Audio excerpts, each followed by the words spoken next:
Salve, salve, mestre! O uso de Semi-Site Lex torna dispensável o uso de CSRF Token, que é meio chato de fazer SPA sem sessão.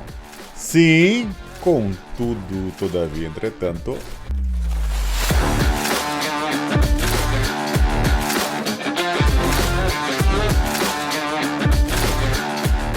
E aí, gente, beleza? Eu sou o Benhur e este é o Guia de AppSec, onde nós compartilhamos conhecimentos sobre segurança no desenvolvimento de software, e a dúvida do William é bastante pertinente. Por quê? Se você ainda não viu o vídeo sobre cookies de sessão, HTTP only e tal, etc, que nós fizemos no último vídeo, vou deixar o link aqui na descrição. Olhe ele antes de ver esse vídeo, porque várias menções vão ser feitas e nós não vamos explicar o que a gente já explicou naquele vídeo. A dúvida do William é bastante pertinente. Por quê? Por que foi desenvolvido o CSRF Token, né? Que serve para proteger contra ataque de Cross-Site Request Forgery.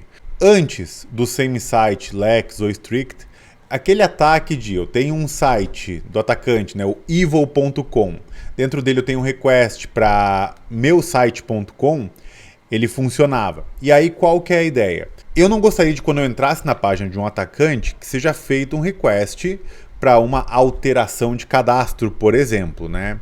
Então, qual que foi a estratégia que utilizamos para mitigar isso? No momento que eu entro, usuário normal, né, pessoa normal, entro na tela de alteração cadastral, é gerado um token único para aquela operação, para aquele formulário, né, que eu estou trabalhando naquele momento, editando naquele momento. E aí quando eu envio o request, não vou enviar somente o meu token de sessão, mas também esse token único daquela operação.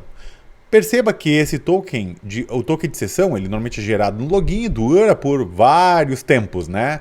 Já diferente de um CSRF token, que ele é gerado no momento da operação, ou seja, eu acesso à página, é gerado o token, e esse token é enviado no request. Perceba que o atacante não saberia esse token, porque ele não está sendo gerado naquele momento. O atacante não tem o token de sessão da vítima para entrar na tela de cadastro e gerar um token de CSRF para ele. Ele não tem como fazer isso. Como ele não tem como saber o token da operação, o CSRF token vai mitigar esse tipo de ataque do evil.com fazendo um request para meusite.com. Por que o token de sessão iria ir? Iria, mas iria faltar o token da operação. Logo, não funcionaria esse request.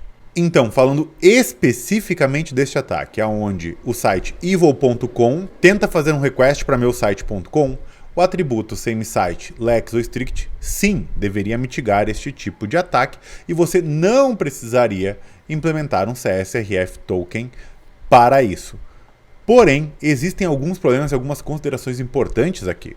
Quando a gente implementa token de sessão baseado em cookies, né, HTTP, only, tal, etc., que a gente falou no vídeo anterior, ainda não vamos discutir cookies ou local storage, né, a gente não vai discutir isso aqui ainda hoje. Mas quando você implementa token de sessão baseado em cookies, a gente tem a falsa sensação de que, se eu implementar um Semi-Site Lex ou Strict, eu estou 100% livre de ataques contra a minha sessão. Afinal, eu tenho um token de sessão HTTP only, secure, semi-site fucker, etc.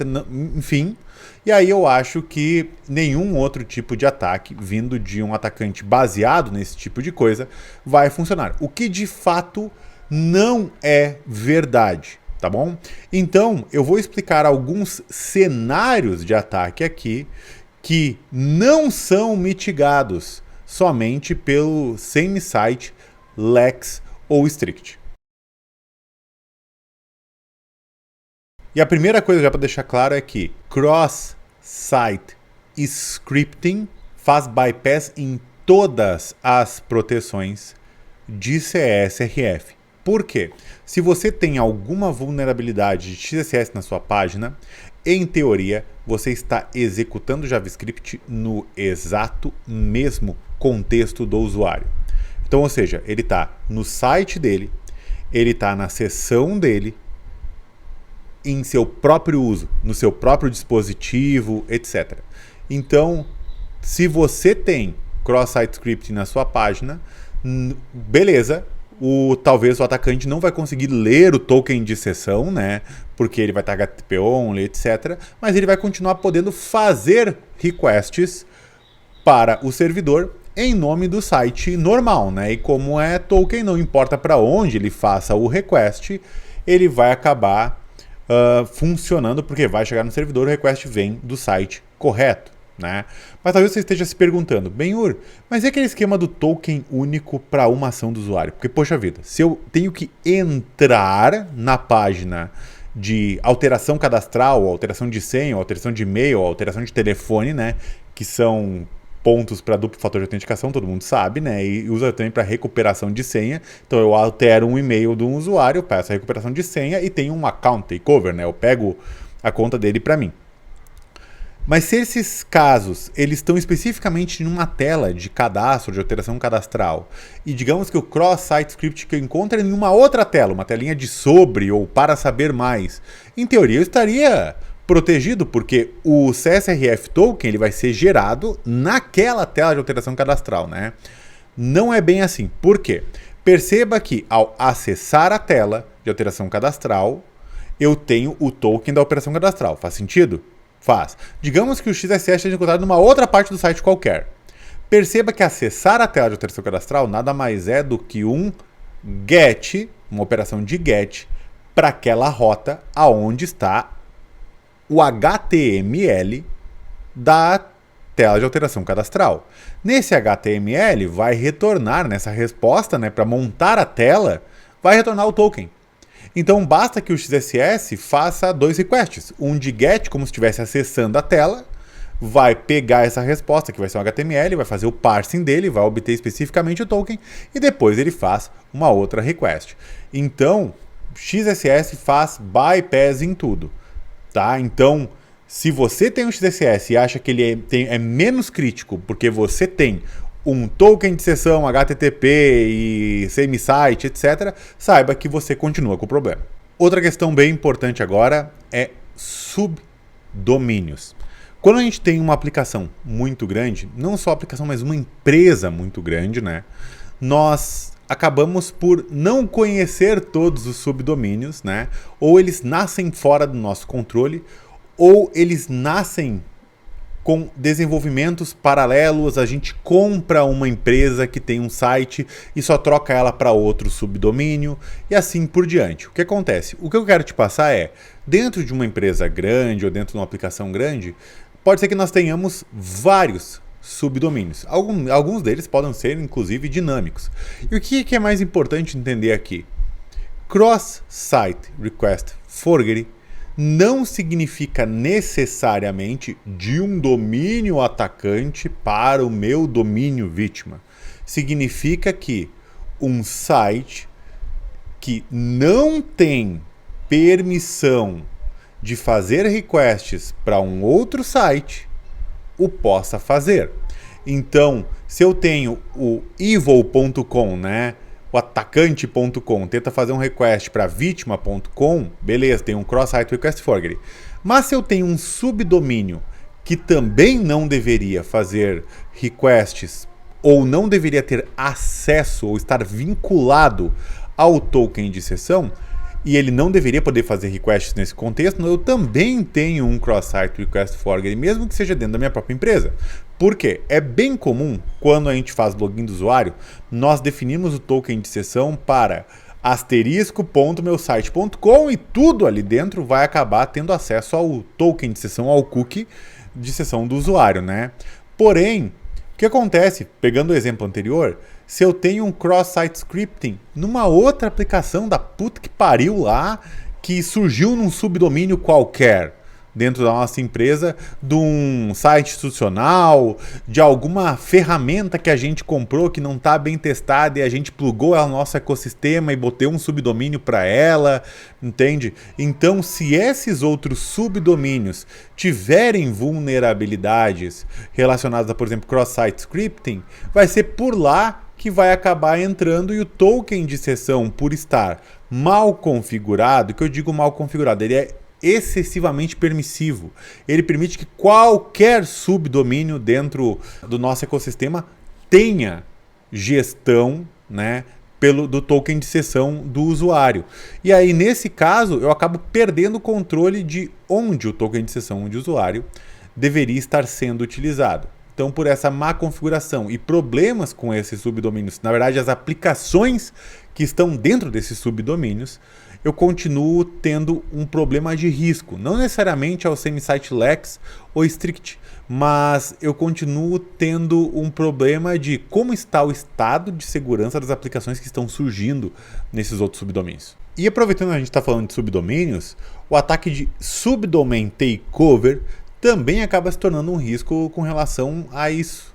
Por quê? Um cenário bastante comum é quando nós temos buckets S3 que a gente cria subdomínios e aponta para esses buckets S3. É um problema clássico, tá?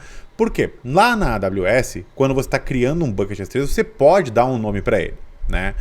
E aí, nós configuramos um subdomínio na nossa empresa apontando para esse bucket S3. Lá por cargas d'água, em devidos momentos lá futuros, a gente acaba excluindo esse bucket porque ele não serve mais para a gente e gera um outro. Porém, a gente não sabe que um subdomínio nosso está vinculado por baixo dos panos, né, para ser redirecionado para esse bucket S3. O que o atacante faz? Ele vai lá numa continha da AWS, cria um bucket com o mesmo nome na qual o nosso subdomínio está apontando. E agora, adivinha, esse subdomínio está apontando para um bucket que é controlado por um atacante, que ele pode configurar para hospedar HTML, etc. Ele aponta para um index HTML específico dentro do bucket e praticamente tem um site agora, né? Então esse bucket S3 ele serve um site que vai ser disponibilizado, né? Vai ser carregado para a vítima, né? Via esse subdomínio. Perceba que agora o site do atacante está rodando dentro de um subdomínio que tem acesso a fazer requests, que está o token de sessão vinculado a esse domínio. E agora os requests vão funcionar normalmente. O atacante precisa só enviar um link do info.meudomínio.com, que é um domínio em teoria válido, né, para as vítimas e cometer aí um estrago muitas vezes em massa, porque o site de fato é o site original. Só que agora ele está, através de um subdomínio que foi esquecido no tempo, servindo o site de um atacante. Nesse caso, também pouco vai funcionar qualquer questão de semi-site lex ou token, etc., porque o problema de subdomain takeover também não vai ser resolvido com atributos semi-site, tá? E agora, por último, mas não menos importante, são as engines, os navegadores que você acaba utilizando na sua aplicação. Eles têm que dar suporte a esse atributo semi-site, né? Embora a maioria já funcione muito bem assim, às vezes nós temos um site, né, e ele é consumido em web, em desktops, em web, em navegadores, e esses navegadores no desktop, navegadores em mobile, né, em dispositivos móveis, em tablets. Nós temos uma aplicação mobile, cross-platform, até mesmo nativa, que trabalha com web views. E aí as engines dessas web views dão suporte ou não dão suporte? A gente tem uma aplicação nativa desktop que usa Electron, usa Tauri, por exemplo, vai dar suporte também. Então, se o lugar, a engine, o navegador, o software na qual a gente faz login não der suporte para esse atributo, nós acabamos não podendo se beneficiar dos controles, restrições e proteções dele. Então, sabendo que o semi-site vai te proteger aonde ele existe, show. Mas não vai te proteger de problemas nas plataformas onde o usuário está fazendo o login. Não vai te proteger, por exemplo, de uma extensão no browser maliciosa, como a gente já falou no vídeo anterior também. Então esteja atento a isso.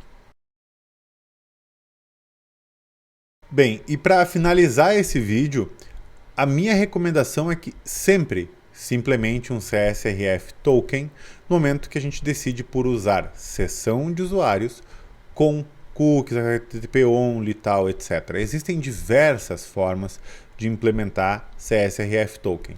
Alguns implementam exatamente como uma ação. Eu entro numa tela e dentro desse formulário eu gero um token específico para aquele formulário, para aquela ação vinculada à sessão atual do usuário, tudo direitinho, que é o mais recomendado, né?